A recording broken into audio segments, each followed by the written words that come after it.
തീർക്കാനാണെങ്കിൽ മര്യാദയ്ക്ക് സമാധാനമായി ഒരു മേശയ്ക്ക് ചുറ്റിനും സംസാരിക്കാം. അത് ഇവിടെ ഇങ്ങനെ ഒന്നും സംസാരിക്കാൻ പറ്റില്ല. ഒരു മേശയ്ക്ക് ചുറ്റും നമുക്ക് പിന്നിരിക്കാന്നേ. ഞങ്ങൾ രണ്ടുപേരേ ഉള്ളൂ ഇവിടെ.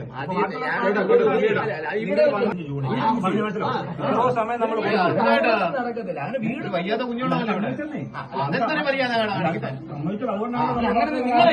നിങ്ങളൊരു നാട്ടും പുറത്ത് നിങ്ങൾക്ക് ഇവിടുന്ന് മര്യാദയ്ക്ക് പോകാൻ പറ്റും. നമ്മളത് സംസാരിച്ചുകൊണ്ടാണ് അങ്ങനെ ചെയ്യാൻ പറ്റും. നിങ്ങൾ ചെറുപ്പക്കാരല്ലേ, വെറുതെ തല്ലി പിടിച്ചു കൂടേണ്ട ആവശ്യമില്ല. നമസ്കാരം. മലയാളി വാർത്ത ഇൻസൈഡിലേക്ക് സ്വാഗതം. പലിശക്കണിയിൽപ്പെട്ട് ജീവിതം അവസാനിപ്പിക്കുന്ന എത്രയോ പേർ നമുക്കിടയിലുണ്ട്. അവരെക്കുറിച്ചുള്ള എത്രയെത്ര വാർത്തകളാണ് ഓരോ ദിവസവും നമ്മൾ കേൾക്കുന്നത്. ഇന്നലെ മാന്നാറിൽ ഒരു കുടുംബത്തിന് നേർക്ക് ബാങ്ക് ഉദ്യോഗസ്ഥരുടെ ഭീഷണി. പലിശക്കണിയിൽപ്പെട്ട് ജപ്തി ഭീഷണി നേരിടുന്ന ഒരു കുടുംബം. ആ കുടുംബത്തിലേക്ക് ഇന്നലെ 2 ബാങ്ക് ഉദ്യോഗസ്ഥരും പോലീസുകാരും കോടതിയുടെ ഒരു പ്രതിനിധിയും എത്തുന്നു. മാന്നാറിലെ ഒരു പട്ടികജാതി കുടുംബമാണ്. അവിടെ ഓട്ടിസം ബാധിച്ചൊരു കുട്ടിയുണ്ട്. ബാങ്ക് ഉദ്യോഗസ്ഥരെ കണ്ടാൽ വലിയ ബൗൺസർമാരെ പോലെയുള്ളവർ. കണ്ടാൽ തന്നെ ഭയം തോന്നും. അവരുടെയൊക്കെ സംസാരം കേട്ടാലോ സാധാരണ ജനത്തെ പരിഹസിച്ച് പുച്ഛിച്ച് വെല്ലുവിളിച്ചുകൊണ്ടുള്ള സംസാര ശൈലി. കോടതിയിൽ നിന്നുള്ള അഭിഭാഷക കമ്മീഷൻ, അവരെ സഹായിക്കാൻ പോലീസുകാരും. അതുകൊണ്ട് തന്നെ ആ വലിയ പടയെ കണ്ടപ്പോൾ കുടുംബത്തിലുള്ളവർ ഭയപ്പെട്ടു. അവർ വല്ലാതെ വിറച്ചു. കൈകൂപ്പി തൊഴുത് ബാങ്ക് ഉദ്യോഗസ്ഥരോട് പറഞ്ഞു, ഞങ്ങളെ ഇറക്കി വിടരുത്, ഇറക്കിവിട്ടാൽ ആത്മഹത്യ മാത്രമേ ഞങ്ങൾക്ക് മുന്നിൽ മാർഗമുള്ളൂ. ഓട്ടിസം ബാധിച്ച ഒരു കൊച്ചുകുട്ടി അകത്തിരുന്ന് കരയുന്നു. അഭിഭാഷക കമ്മീഷൻ പെട്ടെന്ന് അകത്ത് കയറി ഓട്ടിസം ബാധിച്ച കുട്ടിയെ പുറത്തേക്ക് ഇറക്കി വിട്ടു. വീട്ടുകാർ കവർ നൽകിയത് 2 മിനിറ്റ് സമയം മാത്രം. ആ 2 മിനിറ്റിനുള്ളിൽ വീട്ടിൽ നിന്നിറങ്ങിയില്ല എങ്കിൽ പോലീസ് ബലമായി അവരെ പുറത്താക്കുമെന്ന് വീട്ടുകാരോട്. ഇവരുടെ കരച്ചിൽ കേട്ട് അയൽക്കാർ അവിടെ ഓടിക്കൂടി. തുടർന്ന് സ്ഥലത്തെ വാർഡ് പ്രതിനിധികളുമെത്തി. വാർഡ് പ്രതിനിധികൾ ബാങ്ക് ഉദ്യോഗസ്ഥരുടെ കാൽക്കൽ വീണ് പറഞ്ഞു, സാധു കുടുംബമാണ്, അവരെ വഴിയിലിറക്കി വിടരുത്. എന്നാൽ ബാങ്ക് ഉദ്യോഗസ്ഥർ പാറ പോലെ നിന്നു. ഈ വിവരം തുടർന്ന് സന്ദീപ് വചസ്പതി എന്ന പൊതുപ്രവർത്തകനെ അറിയിക്കുന്നു. BJP ആലപ്പുഴ ജില്ലാ പ്രസിഡന്റാണ് സന്ദീപ് വചസ്പതി. വിവരം അറിഞ്ഞപാടെ സന്ദീപ് വചസ്പതി അങ്ങോട്ടേക്ക് പാഞ്ഞു. അവിടെ എന്താണ് സംഭവിക്കുന്നത് എന്നാദ്യം മര്യാദയുടെ ഭാഷയിൽ സന്ദീപ് വചസ്പതി ഒന്ന് നോക്കിക്കണ്ടു. 2 ലക്ഷം രൂപയാണ് ആ കുടുംബം വീട് വയ്ക്കാനായി വായ്പയെടുത്തത്. അതിൽ 70,000 രൂപ അവർ തിരിച്ചടച്ചു. അപ്രതീക്ഷിതമായി വന്ന ആശുപത്രി ചെലവുകൾ, ബാക്കി പണം ബാങ്കിലടയ്ക്കാൻ അവർക്ക് കഴിഞ്ഞില്ല. ഇതിനിടയിൽ ബാങ്ക് 10 ലക്ഷം രൂപ വേണമെന്ന് കുടുംബത്തോട് ആവശ്യപ്പെടുന്നു. പിന്നീട് ബാങ്ക് ഉദ്യോഗസ്ഥർ ചില ഇളവുകൾ വരുത്തി അത് 7 ലക്ഷമാക്കി കൊടുക്കുന്നു. ഈ സാധു കുടുംബം എങ്ങനെ 7 ലക്ഷം അടയ്ക്കും? അവർ പറയും, 2 ലക്ഷം രൂപ എടുത്തതിൽ 70,000 രൂപ ഞങ്ങൾ അടച്ചു, ഇനി ബാക്കി 1,30,000 രൂപ മാത്രം. എന്നാൽ പലിശയും പലിശയുടെ പലിശയും കൂട്ടുപലിശയും ആര് കൊടുക്കുമെന്ന് ബാങ്ക് ഉദ്യോഗസ്ഥർ. തുടർന്നാണ് സർഫാസി നിയമപ്രകാരം ബാങ്ക് വീട് കസ്റ്റഡിയിലെടുക്കാനെത്തിയത്. വലിയ വമ്പന്മാരായ വ്യവസായികൾ കോടികൾ ബാങ്കുകളിൽ നിന്ന് തട്ടിച്ച് ഇന്ത്യയിൽ നിന്ന് കടന്ന് UK-യിലും യൂറോപ്യൻ രാജ്യങ്ങളിലുമൊക്കെ വിലസുമ്പോഴാണ് വെറും 2 ലക്ഷം രൂപ വായ്പയെടുത്തൊരു കുടുംബത്തെ പെരുവഴിയിലേക്ക് ഇറക്കിവിടുന്നത്. യാതൊരുവിധ മുൻകരുതലോ മാനുഷിക പരിഗണനയോ ബാങ്ക് ഉദ്യോഗസ്ഥർ കുടുംബത്തോട് കാട്ടുന്നില്ല. തുടർന്ന് സന്ദീപ് വചസ്പതി വളരെ മര്യാദയുടെ ഭാഷയിൽ ബാങ്ക് ഉദ്യോഗസ്ഥരുമായി സംസാരിക്കാൻ ശ്രമിച്ചു. എന്നാൽ ബാങ്ക് ഉദ്യോഗസ്ഥർ തട്ടിക്കയറുകയാണ്. അവിടെയുള്ള ജനപ്രതിനിധികളുടെ നേർക്ക് ബാങ്ക് ഉദ്യോഗസ്ഥർ പറയുന്നു, എന്തു വന്നാലും ആ കുടുംബത്തെ ഞങ്ങൾ വഴിയിലിറക്കി വിടും. ഇന്ന് ഈ വീട് കസ്റ്റഡിയിലെടുക്കാനാണ് ഞങ്ങളുടെ തീരുമാനം. നിങ്ങൾക്കും മുകളിലുള്ളവരുണ്ടല്ലോ, അവരുമായി ഞങ്ങളൊരു സെറ്റിൽമെൻറ്റ് സംസാരിക്കട്ടെ എന്നായി സന്ദീപ് വചസ്പതി. കേരളത്തിൻ്റെ ചുമതലയുള്ള ആളാണ് ഞാൻ എന്ന ഭാവേനയാണ് ആ ബാങ്ക് ഉദ്യോഗസ്ഥൻ്റെ നിൽപ്പ്. അവൻ്റെ നിൽപ്പും മാതിരിയും കണ്ടാൽ തന്നെ ഒരുമാതിരിപ്പെട്ടവനൊക്കെ ചൊറിച്ചിൽ വരും. ഇതിനിടയിൽ ചില ജനപ്രതിനിധികൾ ചെറുതായൊന്ന് ചടച്ചു. അപ്പോഴും സന്ദീപ് വചസ്പതി അവരെ സമാധാനിപ്പിക്കാൻ ശ്രമിച്ചു. പിന്നെ സന്ദീപ് സ്വതസിദ്ധ ശൈലിയിൽ ആ ഉദ്യോഗസ്ഥരോട് പറഞ്ഞു, അങ്ങനെ എളുപ്പം നിങ്ങൾക്ക് ഈ കുടുംബത്തെ വഴിയിലേക്ക് ഇറക്കിവിടാം എന്ന് കരുതേണ്ട. ബാങ്ക് ഉദ്യോഗസ്ഥരോട് സംസാരിക്കുന്നതിനിടയിൽ കോടതിയുടെ അഭിഭാഷക കമ്മീഷൻ പെട്ടെന്ന് തന്നെ സന്ദീപിന് നേർക്ക് തിരിഞ്ഞു. ഒരു വനിതാ അഭിഭാഷകയാണ് അവിടെ കമ്മീഷനായി എത്തിയിരിക്കുന്നത്. ഈ നടപടി തെറ്റാണ് എന്ന് സന്ദീപ് അവരോട് പറഞ്ഞപ്പോൾ, എന്തെങ്കിലും പറയാനുണ്ടെങ്കിൽ ബാങ്ക് ഉദ്യോഗസ്ഥരോട് പറഞ്ഞാൽ മതി, ഇങ്ങോട്ടേക്ക് പറയേണ്ട എന്നായി അഭിഭാഷക കമ്മീഷൻ. ഞാൻ കോടതിയുടെ ആളാണ്, എന്നെ പഠിപ്പിക്കാൻ നോക്കേണ്ട എന്ന് പറഞ്ഞതോടെ സന്ദീപ് ഒന്ന് കലിച്ചു. തുടർന്ന് അഭിഭാഷക കമ്മീഷൻ പോലീസിന്റെ സഹായം തേടി. എന്നാൽ ജനം ഇളകി നിൽക്കുന്ന കാഴ്ച കണ്ട് പോലീസും ഒന്ന് പതറി. ആ കുടുംബത്തെ വഴിയിൽ ഇറക്കി വിടുന്നതിനോട് തുടക്കം മുതൽ പോലീസിനും അത്ര അനുകൂല നിലപാടുണ്ടായിരുന്നില്ല. എന്നാൽ അഭിഭാഷക കമ്മീഷനൊക്കെ ഉള്ളതുകൊണ്ട് അത്തരമൊരു നിലപാടെടുക്കേണ്ടി വന്നു എന്ന് മാത്രം. പാർട്ടി പ്രവർത്തകരായ ചിലർ ഈ ദൃശ്യങ്ങൾ മൊബൈൽ ഫോണിൽ പകർത്തുന്നു. ഉടനെ അഭിഭാഷക കമ്മീഷന് ചൂടുവന്നു. നിങ്ങൾ ഇതൊക്കെ ഷൂട്ട് ചെയ്യുന്നുണ്ട് എന്നായി അവരുടെ ചോദ്യം. പാവപ്പെട്ട കുടുംബങ്ങളെ ഭീഷണിപ്പെടുത്തി ആധാരങ്ങൾ കൈക്കലാക്കുന്ന ബാങ്ക് ഉദ്യോഗസ്ഥരോട് വിട്ടുവീഴ്ചയില്ലാത്ത നിലപാട് തുടർന്ന് സന്ദീപ് വാചസ്പതി അങ്ങെടുത്തു. നിങ്ങളുടെ കളി ഇവിടെ നടക്കില്ല എന്ന് ബാങ്ക് ഉദ്യോഗസ്ഥരോട് തറപ്പിച്ചു പറഞ്ഞു. ഇത് കോടതിയുടെ ഉത്തരവാണ്, നടപ്പാക്കിയേ ഞങ്ങൾ മടങ്ങൂ എന്നായി ഉദ്യോഗസ്ഥർ. അങ്ങനെയെങ്കിൽ നേരെ ചൊവ്വേ നിങ്ങൾ മടങ്ങില്ല എന്ന് സന്ദീപ് മുഖമടച്ച് അങ്ങ് പറഞ്ഞു. ഇതോടെ ഉദ്യോഗസ്ഥർ ഒന്ന് പരിഭ്രമിച്ചു. സന്ദീപ് വാചസ്പതി കട്ടയ്ക്ക് നിന്നതോടെ ജനപ്രതിനിധികളും അവിടെയുണ്ടായിരുന്ന അയൽക്കാരുമൊക്കെ ചൊടിച്ചു. സന്ദീപിന്റെ ഉറച്ച നിലപാടിന് മുന്നിൽ ബാങ്ക് അധികൃതർ പരുങ്ങി. തങ്ങളുടെ സാധാരണ കളി ഇവിടെ നടക്കില്ല എന്ന് ഉദ്യോഗസ്ഥർ തിരിച്ചറിഞ്ഞു. സന്ദീപിന്റെ ഇടപെടൽ പകർത്തിയ വീഡിയോ ഇപ്പോൾ സമൂഹ മാധ്യമങ്ങളിൽ വൈറലാണ്. എന്നാൽ ഒരു ജനപ്രതിനിധി എങ്ങനെയായിരിക്കണമെന്ന മാതൃക തന്നെയാണ് സന്ദീപ് അവിടെ കാട്ടിയത്. ഓട്ടിസം ബാധിച്ച ഒരു കുട്ടിയുള്ള പാവപ്പെട്ട ഒരു കുടുംബത്തിന് നേർക്കാണ് ഒരു ബാങ്കിന്റെ അതിക്രമം, അതും ഒരു നിസ്സാര തുകയ്ക്ക്. സന്ദീപ് വാചസ്പതിയുടെ ഇടപെടലിനെ തുടർന്ന് പാർട്ടിയുടെ ചില ആൾക്കാർ തന്നെ പിരിവെടുത്ത് ആ കുടുംബത്തിന് കടം തീർക്കാം എന്ന ഓഫർ മുന്നോട്ട് വയ്ക്കുന്നു. ബാങ്ക് ഉദ്യോഗസ്ഥർ ഒട്ടൊന്നു പരുങ്ങി. സന്ദീപ് പറഞ്ഞു, ഈ കുടുംബത്തെ നിങ്ങൾ എന്തു വന്നാലും പുറത്തിറക്കി വിടില്ല, അതിനുള്ള കാര്യങ്ങൾ ചെയ്യാൻ ഞങ്ങൾക്കറിയാം. സന്ദീപ് അത്ര നിസ്സാരക്കാരനല്ല. നേരത്തെ മാതൃഭൂമി ന്യൂസിൽ പത്രപ്രവർത്തകനായി പ്രവർത്തിക്കുകയായിരുന്നു സന്ദീപ്. മാധ്യമപ്രവർത്തകന്റെ കുപ്പായമൊക്കെ അഴിച്ച് പൊതുപ്രവർത്തനത്തിനിറങ്ങിയ സന്ദീപിനെ സംബന്ധിച്ച് കരുത്ത് അതുതന്നെയാണ് അദ്ദേഹത്തിൻ്റെ ഏറ്റവും വലിയ വേറിട്ട ശൈലിയും. പൊതുപ്രവർത്തനത്തിൽ ജനകീയ വിഷയങ്ങളിൽ പുലർത്തുന്ന ജാഗ്രത തന്നെയാണ് പലപ്പോഴും നേതാക്കളെ സൃഷ്ടിക്കുന്നത്. അത്തരത്തിൽ തികച്ചും മാതൃകാപരമായ ഒരു ഇടപെടലാണ് ഇവിടെ സന്ദീപ് വാചസ്പതി നടത്തിയത്. അതുകൊണ്ട് തന്നെ ആ കുടുംബത്തെ തെരുവിലേക്ക് ഇറക്കാനുള്ള ബാങ്ക് ഉദ്യോഗസ്ഥരുടെ ശ്രമങ്ങൾ വിജയിച്ചില്ല.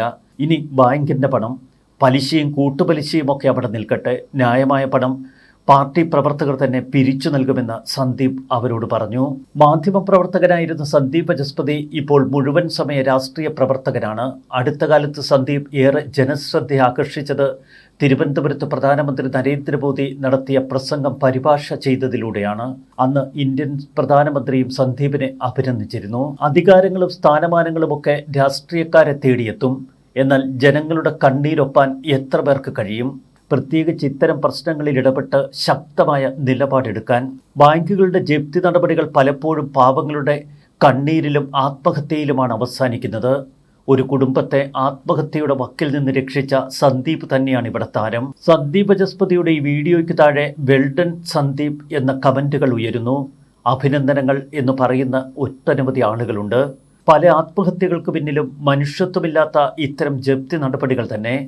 ബാങ്കുകാരെ സംബന്ധിച്ച് ചില ചോദ്യങ്ങളുണ്ടാവാം. പണം കടം കൊടുത്താൽ അത് തിരികെ അടയ്ക്കേണ്ടേ?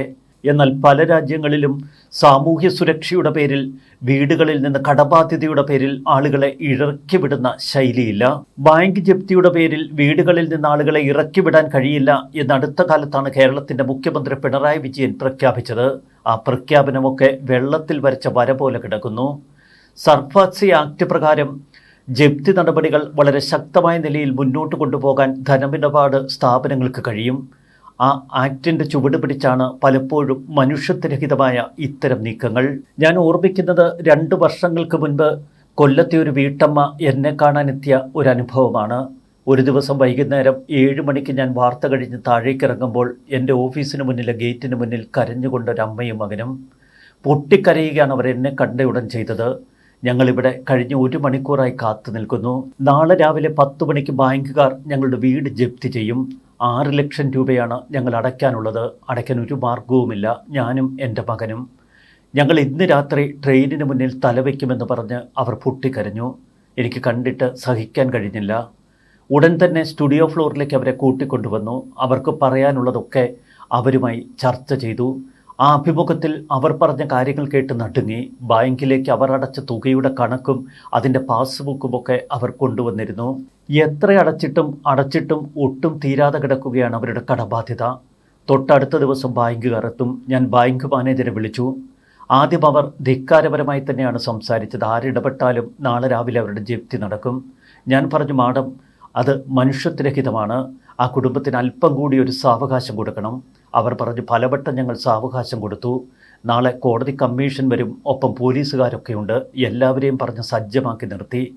എന്തു വന്നാലും രാവിലെ 10 മണിക്ക് ആ ജപ്തി ഞങ്ങൾ നടത്തിയിരിക്കുമെന്ന്. അപ്പോഴേക്കും ഞാൻ പകർത്തിയ അഭിമുഖം മലയാളി വാർത്തയിൽ സംപ്രേഷണം ചെയ്തിരുന്നു. പിറ്റേന്ന് നേരം പുലർന്നപ്പോൾ ഏകദേശം 5 ലക്ഷത്തോളം ആളുകൾ ആ വീഡിയോ കണ്ടു. വലിയ പ്രതിഷേധമുയർന്നു. തൊട്ടു പിന്നാലെ ബാങ്കിൽ നിന്ന് ഉന്നത ഉദ്യോഗസ്ഥർ എന്നെ വിളിച്ചു. ഞാൻ പറഞ്ഞു, ഇന്ന് ആ ബാങ്ക് ജപ്തി നടപടി നടത്തിയാൽ അതിനെതിരെ മാധ്യമപ്രവർത്തകൻ എന്ന നിലയിൽ ഞാൻ ശക്തമായി പ്രതിഷേധിക്കും. ബാങ്കുകാർ ഒരാഴ്ചത്തേക്ക് ആ ജപ്തി മാറ്റിവെച്ചു എന്നെ അറിയിച്ചു. ഞാൻ പറഞ്ഞു, 1 മാസത്തെ സാവകാശം വേണം. അവർ 1 മാസ സാവകാശം അനുവദിച്ചു. എൻ്റെ അഭിമുഖം കണ്ട പലരും എന്നെ ഫോണിൽ വിളിച്ചു. ഞാൻ പറഞ്ഞു, നിങ്ങൾക്ക് എന്തെങ്കിലും സഹായം ചെയ്യണമെന്നുണ്ടെങ്കിൽ ആ വീട്ടമ്മയുടെ ഫോൺ നമ്പർ ഞാൻ തരാം. അതല്ലാതെ ബാങ്ക് അക്കൗണ്ട് നമ്പർ തരികയോ ആ പണം കൈമാറുകയോ ഞാൻ ചെയ്യില്ല. അതൊക്കെ പേരുദോഷം കേൾക്കുന്ന പരിപാടിയാണ്. തുടർന്ന് വീട്ടമ്മയുടെ ഫോൺ നമ്പർ ഞാൻ പലർക്കും നൽകി. എൻ്റെ ഏറ്റവും അടുത്ത കാനഡയിലുള്ളൊരു സുഹൃത്ത് ജോഫി എന്നെ വിളിച്ചു. ജോഫിക്കും അവർക്കൊരു സഹായം നൽകണമെന്ന് പറഞ്ഞു. ജോഫിക്കും ഞാൻ അവരുടെ ഫോൺ നമ്പർ നൽകി. 1 ദിവസം കഴിഞ്ഞ് ആ വീട്ടമ്മ എന്നെ വിളിച്ചു. ഏകദേശം 4 ലക്ഷത്തോളം രൂപ പലരായി അവർക്ക് കൊടുത്തു. ആ പണം ബാങ്കിൽ അടച്ചു എന്ന് സന്തോഷത്തോടെ വീട്ടമ്മ എന്നോട് പറഞ്ഞു. ഞാൻ പറഞ്ഞു, കുറച്ച് ദിവസം കൂടി കാത്തിരിക്കൂ, നിങ്ങൾക്ക് കൂടുതൽ പണം കിട്ടും, ബാങ്കിന് കടം തീരാം. ജീവിതത്തിലേക്ക് കൈപിടിച്ചുയർത്തി ആ വീട്ടമ്മയെയും മകനെയും എന്ന ചാരിതാർത്ഥ്യം തന്നെയാണ് ഇപ്പോഴും എനിക്കുള്ളത്. ഇത്തരം എത്ര അനുഭവങ്ങളാണ് മാധ്യമ ജീവിതത്തിനിടയിൽ നമ്മൾ കാണുന്നത്. എന്നാൽ അതിൽ നിന്നൊക്കെ വേറിട്ട ഒരു കാഴ്ചയാണ് ഇന്നലെ സന്ദീപ് വാചസ്പതിയുടെ ഈ ഇടപെടൽ.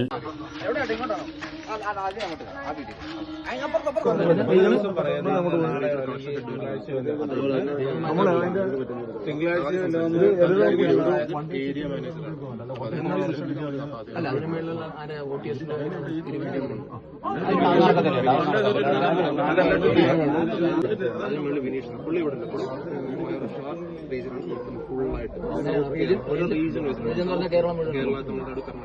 എന്റെ മുഴുവൻ സംസാരിക്കും. അയാളൊക്കെ വരുന്ന ഒരു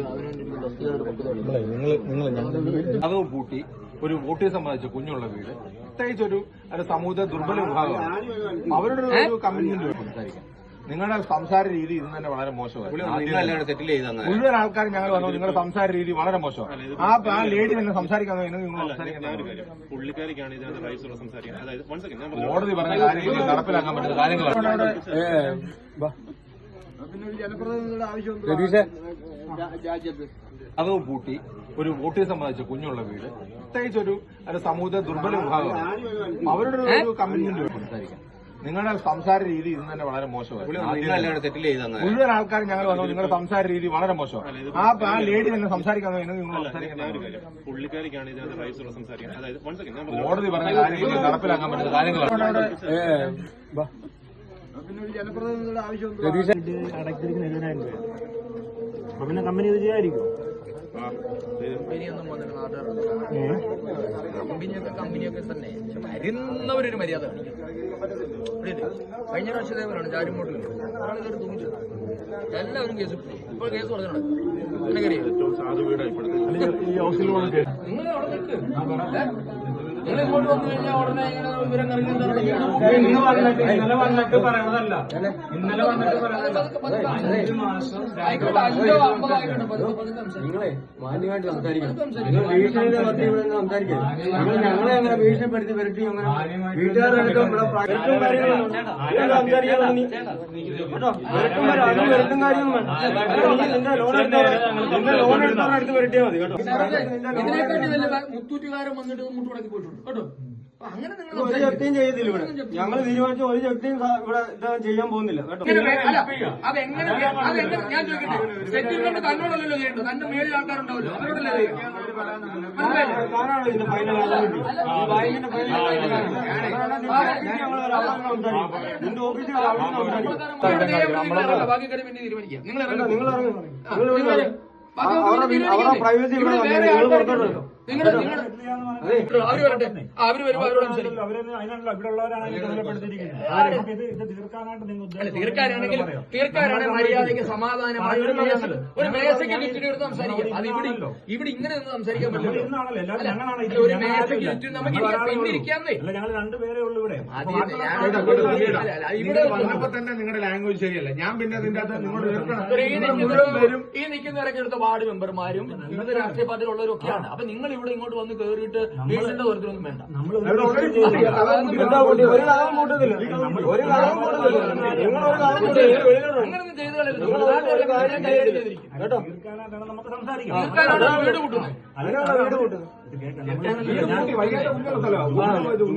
കഴിഞ്ഞ ജൂണിൽ എത്രയോ സമയം നമ്മൾ നടക്കത്തില്ല. അങ്ങനെ വീട് വയ്യാത്ത കുഞ്ഞുങ്ങളല്ലേ ഇവിടെ?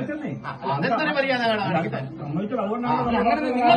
നിങ്ങളൊരു നാട്ടും പുറത്ത് നിങ്ങൾക്ക് ഇവിടുന്ന് മര്യാദയ്ക്ക് പോകാൻ പറ്റും. നമ്മളത് സംസാരിച്ചുകൊണ്ടാണ് അങ്ങനെ ചെയ്യാൻ പറ്റും. നിങ്ങൾ ചെറുപ്പക്കാരല്ലേ, വെറുതെ തല്ലി പിടിച്ച് കൂടേണ്ട ആവശ്യമില്ല. മനസ്സിലാകുന്നത് നമ്മൾ അതുകൊണ്ട് നിങ്ങളിപ്പോ ഇറങ്ങുക.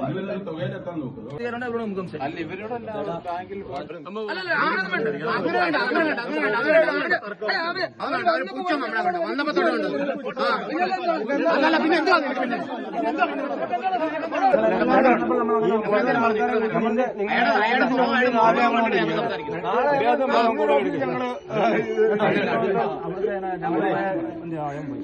നിങ്ങളെ ഇത് ചെയ്യുന്നതല്ലോ. അവർ ഈ പണം ഉണ്ടായിട്ട് അടയ്ക്കാതിരിക്കുന്നതാണോ? ഇവരുടെ അഡ്വക്കേറ്റും നമ്മുടെ അഡ്വക്കേറ്റിൽ എഴുതി ഇവർ സൈൻ ചെയ്തും കൊടുത്ത് എല്ലാം കൊടുത്തിട്ട് ഇവർ 2 ലക്ഷം രൂപ വെച്ചു. നമ്മൾ എന്നിട്ട് അവരോട് പറഞ്ഞു നമുക്ക്